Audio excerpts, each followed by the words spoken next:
De acordo com informações da revista Veja, o governo Lula-Lelé convidou a procuradora Márcia Elisa de Souza para assumir a direção de benefícios do INSS. Em 2019, durante o governo Bolsonaro, Márcia foi a primeira servidora do órgão a enfrentar a quadrilha que já aplicava golpes contra aposentados e pensionistas.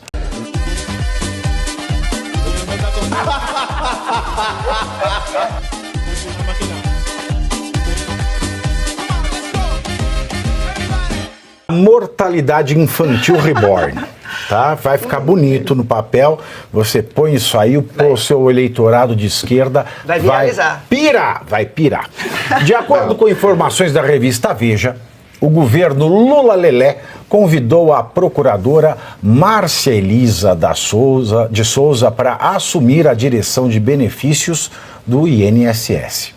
Em 2019, durante o governo Bolsonaro, Márcia foi a primeira servidora do órgão a enfrentar a quadrilha que já aplicava golpes contra aposentados e pensionistas. O inquérito da Polícia Federal, que investiga as fraudes no INSS, descreve detalhadamente o trabalho que Márcia Elisa empreendeu para tentar estancar o esquema criminoso de descontos que entidades sindicais e associações, como a do irmão de Lula, Frei Chico, que não é sequer investigado, já promoviam naquela época.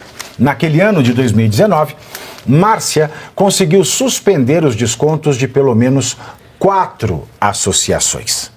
E desde 2019, pelo menos 31 parlamentares de 11 partidos políticos agiram para afrouxar o controle sobre os descontos em aposentadorias pagos pelo INSS. A maioria dos deputados envolvidos na manobra, segundo levantamento feito pelo jornal Folha de São Paulo, é claro, do PT e de partidos de esquerda. Muito embora a lista também tenha um deputado do PL. Dos 31 parlamentares, 11 são do PT, 5 são do PSOL, 16, e 3 do PSB, partido de Geraldo Alckmin, 19. Além disso, quanto aos 12 restantes, nós temos deputados do Republicanos, partido de Tarcísio de Freitas, PCdoB, MDB e PSDB, que tem 2 parlamentares cada. Enquanto PDT, de Carlos Lupe, PSC, Solidariedade e PL, 1 parlamentar cada. O assunto chegou ao Congresso quando o governo Jair Bolsonaro despachou, em janeiro de 2019, primeiro ano do governo Bolsonaro, uma medida provisória que fixava revalidação anual dos descontos concedidos a entidades associativas com o intuito de reduzir as fraudes. Essa proposta inicial, no entanto, passou por adiamentos e foi, por fim, por obra da época oposição, hoje situação derrubada. Vale lembrar que é bom a gente contextualizar que quando ele emite essa medida provisória em 2019, né, que foi o primeiro ano do seu governo, e vem toda essa enxurrada de partidos de oposição querendo derrubar essa medida, inclusive com um discurso muito eloquente do então deputado Jacques Wagner, dizendo que estavam querendo criminalizar os sindicatos. Por que tratar os sindicatos como se fossem criminosos? Tá aí, ó, porque realmente a hora que tem a oportunidade, mete a mão, né, no dinheiro dos velhinhos dos aposentados.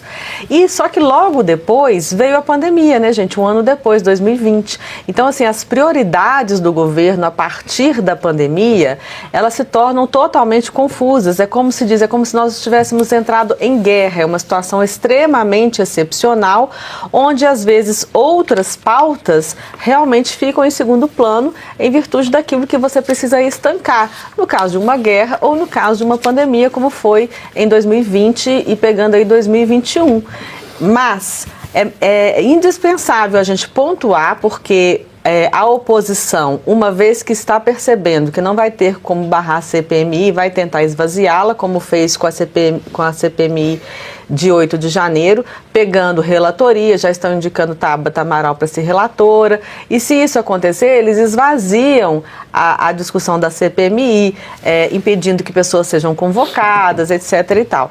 Então, assim, é importante a gente contextualizar que o presidente Jair Bolsonaro teve essa iniciativa de estancar essas fraudes, mas logo depois nós tivemos pandemia e o Congresso barrou essa medida provisória e só em 2023 é que esses números realmente se tornam estratosônicos, vamos dizer assim. Inclusive tem uma das entidades que até 2023 não tinha feito nenhum desconto e a partir de 2023 ela foi uma das campeãs de desconto do INSS.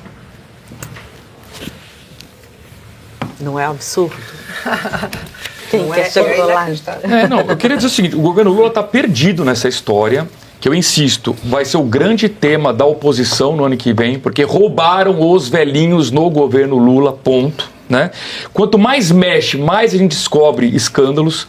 Até agora ainda não veio à tona ainda detalhes sobre a história do crédito consignado, que envolve quase 100 bilhões de reais. Então tem muita coisa para ser investigada. A oposição não pode bobear nessa CPMI, porque ela sim vai ser instrumento, pelo menos, para manter o assunto em pauta e, por que não, aprofundar a investigação.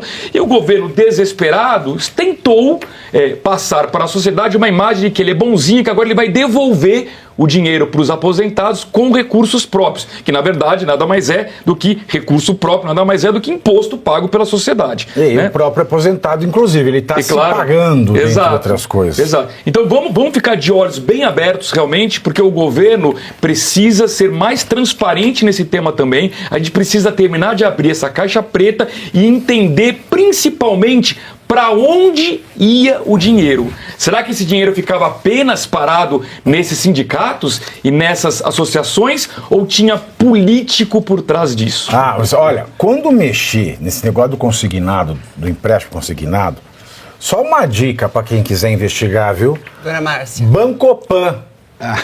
Tá? Se vocês mexeram no Banco Pan-Americano, nossa, vocês vão cair duro para trás. Olha, eu tô achando que o meu próximo bichinho de estimação vai ser um petista, viu?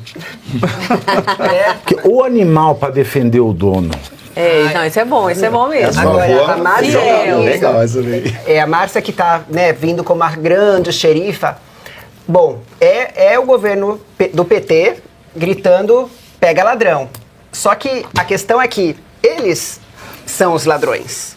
Então, é o PT gritando pega ladrão e isso já é de se desconfiar. Então, eles chamam a Márcia porque é uma figura já que, né, ficou bem na fita, vamos dizer assim. Ela ficou bem na fita nessa época em que ficou ali como a que deu, né, encaminhou tantos e tantos casos que já estavam acontecendo desses roubos aí aos aposentados. Ok, agora, você acha que num governo assim tão maligno ou tão perverso e que não tem vergonha mesmo de fazer essas artimanhas. Eu espero que não, eu espero que eu esteja até errada na minha imaginação aqui, mas eu fico imaginando, será que ela só já não está chegando junto e sendo essa pessoa, né, o nome, como para ser essa aparência de justiça, de seriedade e fazer o que eles mandam. Você investiga, mas só até a página 20. Não passa da página 20, porque depois da página 20 tem parente do Lula, tem outras pessoas que são essas que são os intocáveis, tá? Pega lá os peixes pequenos, né? Dá aquela aparência, aquele tom de que, estamos indo atrás destes bandidos que roubaram os velhinhos, mas eu fico assim, desconfiada, porque ela vindo do Bolsonaro e sendo escolhida pelo governo atual para ser essa pessoa a ir atrás, ela é a investigar. Carreira, né? Ela é de carreira, ela é funcionária pública com estabilidade. No governo Bolsonaro ela foi alçada a um posto que ela fez um belo papel e agora estão trazendo ela de volta. Ela não precisa, a priori, né, falar assim, não, imagina, porque não pode ser mandado embora. Será que ela vai investigar se ela fosse assim, por exemplo, desculpa só, porque se ela fosse então investigar e chegar num lugar ali onde vamos supor que o irmão do Lula até, não é? será que ela iria investigar a fundo ou ia ser barrada? Ela é procuradora, ela tem o dever, né? A procuradora deveria. tem o dever, autonomia e estabilidade para investigar o que precisa ser investigado. Exatamente. Não, é isso que... Até Mas porque quem procura acha. ela responde por isso depois. Mas tem um Claro. detalhe. Não, ela responde perante quem? É independente. Mas na hora Perante o Paulo Gonet? Não, mas... Mas sabe qual é o detalhe? Sabe qual é o detalhe? Por exemplo, quando o Arthur falou, o governo está querendo se fazer de bonzinho. Por que ele quer se fazer de bonzinho? Porque toda a estratégia deles é dizer o seguinte: tudo começou com o Bolsonaro, eles já estão dizendo que abriu-se a porta para entrar sujeira no governo Bolsonaro, e eles são os Um segundo responsáveis. só. Eduardo Laurentino, aqui ó. Desde as 2h10 você tá pra dar dislike. Você não deu ainda, corno. Aperta o dislike e vaza. É isso Ô daí. idiota. Vai. Mas continuando, dizer que eles são os bonzinhos, por quê? Porque eles é que estão trazendo a discussão sobre um problema que foi criado no governo anterior. Qual é a jogada? Quando a Bianca traz a dúvida, é interessante pelo seguinte: ela tem 3 ações só que ela pode fazer. A primeira delas, ela chega lá e diz assim: eu aceito mediante essas condições. As condições que ela vai impor para aceitar o cargo pode colocar ela contra o governo contra ela, vai ser uma outra guerra que ela vai estar criando, inclusive para ela. A outra, ela chega lá e diz assim: tudo bem, ela entra para fazer a limpeza, mais uma limpeza que seja benéfica ao governo. Então ela vai fechar com o governo. E a terceira, ela chega iludida de que ela vai fazer alguma coisa, com todo respeito, Ana, mas é sério mesmo que você falou, só que tem um detalhe: ela vai responder perante quem? Perante o Gonet? Ou ela vai responder perante quem? Porque aí, se ela se iludir muito e ela acha que ela vai fazer alguma coisa, ela não anda mais 3 dias. E detalhe, ela vai se tornar, aí vão descobrir que na 5ª série ela engoliu um chiclete, que na 6ª série ela cuspiu na professora, aí tudo que pode ser jogado contra ela vai ser jogado. Então a preocupação que me vem é: tudo bem, aí traz essa mulher porque ela recebeu o holofote, porque ela foi a única que teve dignidade para chegar. Olha, isso aqui tá uma esculhambação, um bando de ladrão. Aí ela falou isso, tudo bem, numa determinada circunstância, mas eu não sei quem ela é. Eu não sei qual é o vínculo dela. Ela é uma funcionária de carreira. Funcionária de carreira, eu conheço excepcionais funcionários de carreira. Gente muito boa, honesta, íntegra. Mas qual é o espaço que eles têm? Normalmente, quando eles pisam muito na bola, e quer pisar na bola, é fazer tudo certo. Chegar às 8 horas, sair às 8 horas, fazer tudo certinho. Se eu tenho que assinar isso aqui, por favor, mande por escrito, que eu não vou assinar coisa que eu não sei o que é. Sabe o que acontece? Ele vai para o almoxarifado. Vai logado lá pro quinto dos infernos. Por quê? Porque ele é um cara correto. Aí eu não sei se ela está indo lá para ser queimada, ela está indo lá para se vender, ou ela está indo lá iludida. Professor, esse é o problema. Mas ela tem sempre a opção de não aceitar o cargo, porque quando eu digo que ela vai responder, não é nem a esse governo, porque a história não vai acabar com esse governo. Mas para Deus, todos nós vamos responder, criamos não é ou pra não. Deus, mas, gente, Ana, Na hora de cargos. separar o choro do trigo, quando tiver choro e ranger de dentes. exemplo Mas, da Ana, só tem um controladoria. detalhe, só para dizer, porque senão fica uma coisa meio estranha. Ora, a gente está dando de barato que ela vai aceitar. Porque se ela não aceitar, a gente não tem nem as discussões mais para fazer. Sim. Porque morreu o problema. Então, a gente tem a opção dela não aceitar. Se ela não aceitar, ela segue a carreira dela, continua e vai para o almoxarifado. Sim, professor, mas... Se ela aceitar, é as condições das construções de cenários que Mas estão sendo feitas. qualquer pessoa que assume uma posição dessa, ela assume as responsabilidades do É o cargo. que nós Por estamos exemplo, um controlador que se omite quando ele percebe uma irregularidade, uma Câmara Municipal qualquer, e depois isso vem à tona, ele responde assim, pode ser daqui 5 anos, mas ele vai responder, ela sabe quais são as responsabilidades e atribuições do cargo que ela está assumindo. Por isso então que eu ela disse. tem que, eu no lugar Eu dela não- agiria corretamente. Mas é por isso que eu disse, eu não sei quem ela é. porque Porque ela se ela responde entra sim. sabendo que ela vai responder, sabendo que ela vai ser podada lá, ela só está trazendo o inferno para dentro da sua casa. A opção é ela não aceitar. Já Mas- nomeou. Já nomeou. mas Já o que- nomeou? Nomeou. Ernesto Oeste, o governo federal nomeou a procuradora Márcia Elisa de Souza para comandar a diretoria de Então ela benefícios do aceitou. INSS. Agora, o que me incomoda, o que me assusta é só uma coisa. O governo sabe que ele não tem como frear a CPI. CPI significa muita coisa, claro, significa porque traz os elementos, os fatos. É para isso que serve a CPI. Ok, só tem um detalhe. Ora, a gente acha que porque instaura a CPI deu certo. Não. Não. É só eles botarem o relator, ou o presidente, ou o vice-presidente, ou não sei o quê. Eles estão É o que eles vão trabalhando fa- E é pra o que eles fazer. vão fazer. E detalhe, eles podem simplesmente mudar a configuração da CPI, da CPMI. Sabe o que vai acontecer? Faz uma CPMI Eles controlam o processo da CPMI inteira, fazem um relatório ridículo, ainda dizem assim, tá vendo? E nós pegamos a mulher que no governo Bolsonaro disse que estava tudo errado. Logo, nós é que somos os santos. É uma narrativa que cai na nossa cabeça e a gente pega, ao invés de dizer, olha o que esses caras roubaram, fazendo uma articulação estratégica com o sindicato, para que os sindicatos retirassem dinheiro do povo brasileiro, o que mostra que eles não têm integridade, por isso eles não podem ser eleitos nem para síndico de prédio. Sabe o que eles vão fazer? Tá vendo? Fomos nós que resolvemos. Agora tem um detalhe, os sindicatos estão aí já fazendo algumas ameaças de abrir algumas informações que nós ainda não temos, inclusive envolvendo alguns parlamentares. Vamos torcer para que isso aconteça. Lá em Minas Gerais, quando você pega alguma coisa, que eu sei que eu sou da roça, né? Eu sou do interior de São Paulo, que é limítrofe com Minas. Eu sou limítrofe. Eu sou limítrofe com Minas, né? Eu sou limítrofe com Minas. Limítrofe é ótimo. Né? Aí, quando você tem uma coisa assim, por exemplo, a caneta está aqui. Qual é um sinônimo para eu pegar, para eu tomar essa caneta? Catar. Né? Catar. Né? Ó, o que eu fiz? Catei a caneta. Esse é o problema do brasileiro. A gente fala muito sindicato, a gente tem que passar a falar não dicato. Boa, vamos aderir. Né? Não dicato.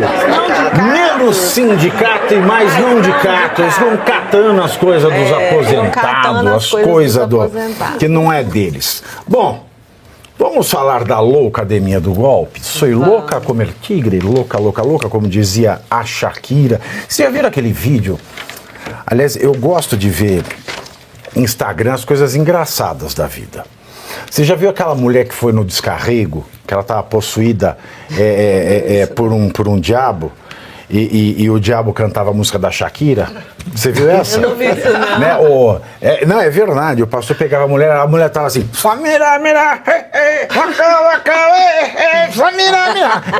era a Shakira, era o encosto da Shakira. Bom, vamos para a loucademia do... E você aí, já está preparado para ter todos os argumentos para dizer que Marx não foi um cara legal, para dizer que o comunismo não é um lugar para diversidade, para desmontar essa grande fake news histórica da esquerda, que é repetida por nossos professores de história, de geografia, de sociologia, que é repetida nas universidades, que é repetida nos livros. Está preparado para dizer por que Marx não era um cara legal e por que todo marxista raiz também não é, e por que o comunismo é terrível? Você já leu nos Anais de Marx? Pois é, aqui nesse livro você vai encontrar tudo o que você precisa saber para responder aquele sabichão que diz que Marx é um cara legal, pois não é. Leia agora, nos Anais de Marx, a trolha do comunismo transviado para encaçapar idiotas. À venda em todas as livrarias do Brasil, pelo site ou nas lojas físicas. Não deixe de ler.